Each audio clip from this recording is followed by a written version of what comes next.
I have seen it. Welcome to Derry, episode 3, and here's going to be a quick primer on what you guys should expect to see in tonight's episode titled Now You See It. Decorator.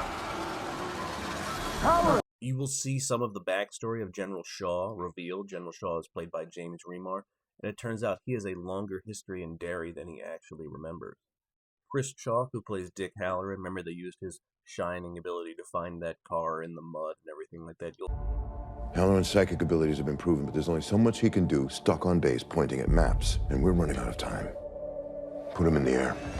You'll find out about the car, and you may find out about an incident that happened in 1935. That year should resound with you because it takes place 27 years before 1962.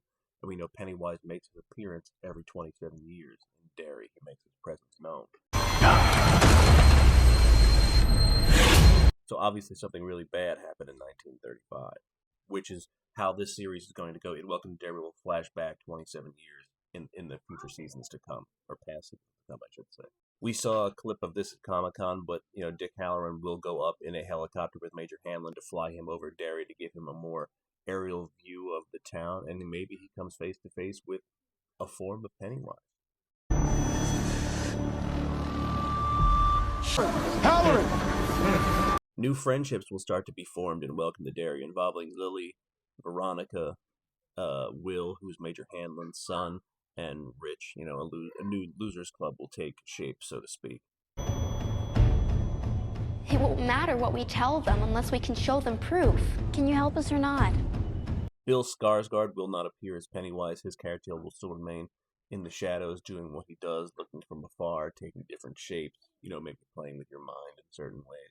We'll get a more in-depth view of the Native American population in Derry and how their role when it comes to it comes into play.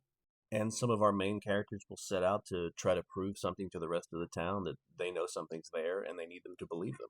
And look, I think episode 3, to me, it starts off really cool and creepy, but it also becomes like the weakest episode, especially with the final 10 to 15 minutes. It turns into Ghostbusters, Frozen Empire, and Afterlife. Not that I don't love Afterlife, but it just turns into like a weird romp that doesn't really fit the narrative of the first 2 episodes. But episode 3 will premiere tonight on HBO and HBO Max. Don't forget to check out it. Welcome to Derry, episode 3. Now you see it.